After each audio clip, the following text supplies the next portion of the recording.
Hello दोस्तों, मैं हूं नित्या और निफ्टी के खिलाड़ी में आपका स्वागत है। तो चलिए आज सबसे पहले ये बतला दें आप लोगों को कि कल मार्केट सैटरडे को खुला हुआ है इन द सेंस कि दो छोटे छोटे सेशंस में रहेगा। एक 9:15 बजे से 10 बजे तक 45 मिनट्स का और दूसरा 11:30 से 12:30 बजे तक 1 घंटे का। तो ये सेशन चूंकि खुला हुआ है और मंडे को मार्केट बंद रहेगा क्योंकि मंडे को महाराष्ट्र में इलेक्शन है जिसके चलते मुंबई में बंद है।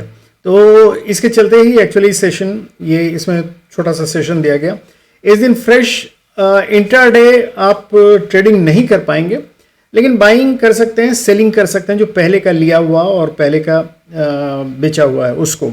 अदरवाइज फ्रेश आप खरीद सकते हैं, सेल भी कर सकते हैं, लेकिन सेम आज का खरीदा हुआ आज ही सेल इंट्राडे नहीं कर पाएंगे।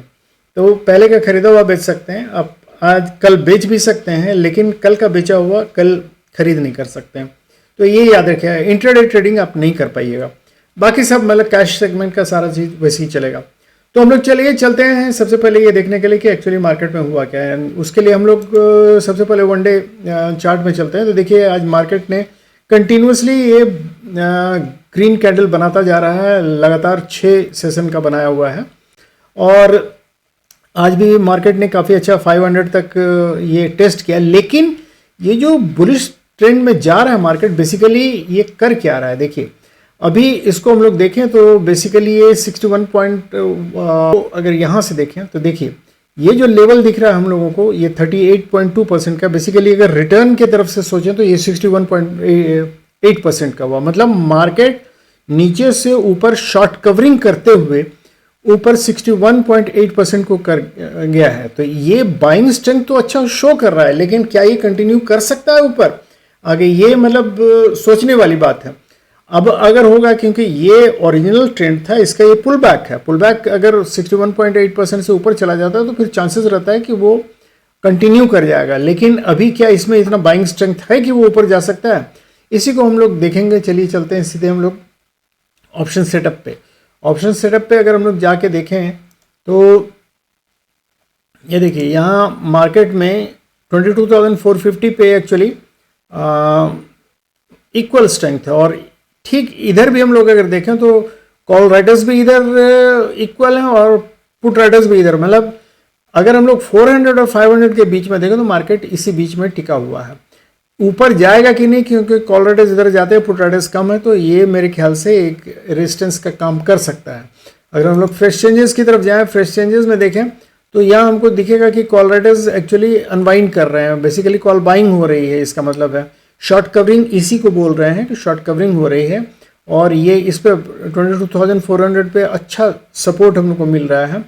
और यहाँ 22,450 से 500 के बीच में यहाँ थोड़ा कॉल राइटर्स हैं, एक रेजिस्टेंस का काम कर सकता है। लेकिन ये ऊपर जाएगा कि नहीं, ये अभी जब तक हम लोग इंस्टीट्यूशनल व्यू नहीं देखेंगे तब तक बोलना मुश्किल है। तो इंस्टीट्यूशनल व्यू में अगर हम लोग आए तो देखिए रिटेल ट्रेडर्स का यहाँ आए, कॉल शॉर्ट किया हुआ है और पुट लॉन्ग किया हुआ है। तो ये एक्चुअली बेरिश व्यू शो कर रहा है, जबकि यहाँ हम लोगों का कॉल राइटर्स मतलब जो FII हैं वो कॉल लॉन्ग किए हैं और पुट शॉर्ट किए हैं। ये बुलिश व्यू इनका है। और यहाँ भी प्रोप्राइटर्स का भी कॉल लॉन्ग किया हुआ और पुट शॉर्ट किया हुआ, ये भी बुलिश व्यू है। तो ये दोनों मिलके बुलिश व्यू बनाए हुए हैं, जबकि मतलब ये बेरिश व्यू है इनका। तो हम लोग अब चल के देखें कि एक्चुअली हम लोगों को करना क्या है। देखिए अगर सिंपल सा हम लोग अगर देखें तो 500 एक अच्छे रेजिस्टेंस के रूप में आएगा और इस लेवल को अगर देखें 430 का लेवल है, एक सपोर्ट के रूप में काम करेगा। तो ये 430 का सपोर्ट है और 500 का रेजिस्टेंस है। तो इसके ऊपर जाए तो हम लोग बुलिश ट्रेंड की संभावना व्यक्त करेंगे और अगर इसके नीचे 430 के नीचे जाए तो फिर नीचे जाने का चांस है। अब कहाँ जा सकता है वो हम लोग इस लेवल में देख लें, आके 15 मिनट्स के चार्ट में देख लें। तो 15 मिनट्स के चार्ट में अगर हम लोग देखें तो हम लोगों को यहाँ क्लियर कट देखने को मिलेगा कि अगर ये देखिए यहाँ से ब्रेकआउट दिया, एक्चुअली 450 इसका ब्रेकआउट लेवल है। तो अगर 450 को हम लोग ब्रेकआउट लेवल मानते हैं तो उसके ऊपर जाते ही एक कंसोलिडेशन के फेज में आएगा, साइडवेज करने लगा।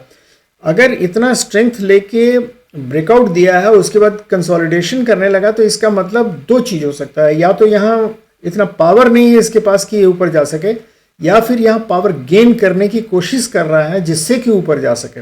तो हम लोगों को यहाँ वेट एंड वॉच की स्थिति रखनी होगी, और यहाँ हम लोगों को देखना पड़ेगा कि एक्चुअली सैटरडे, कल तो बोलना मुश्किल है, कल तो बहुत छोटा मूवमेंट हो सकता है, लेकिन फिर भी कहना मुश्किल है। सेशन छोटा है लेकिन हो सकता है इसी में सारा मूवमेंट ये लोग कर दे, तो इसीलिए उसके लिए तैयार रहिएगा।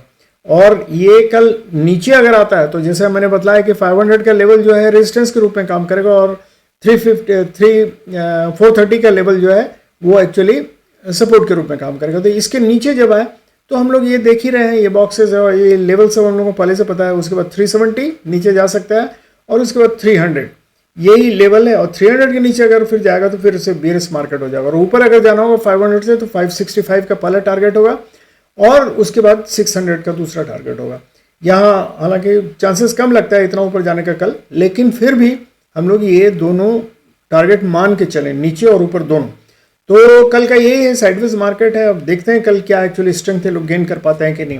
तो हम लोगों को इसी बीच में रखना है। और छोटा सा फिर से बतला दे रहे हैं, इंट्राडे आप ना तो सेल कर सकते हैं, मतलब सेम ट्रेड को आप उस दिन ना काट सकते हैं ना सेल कर सकते हैं। आप जो पहले का लिया हुआ ट्रेड है उसको प्रॉफिट में काट या सेल कर सकते हैं, ये याद रखिएगा।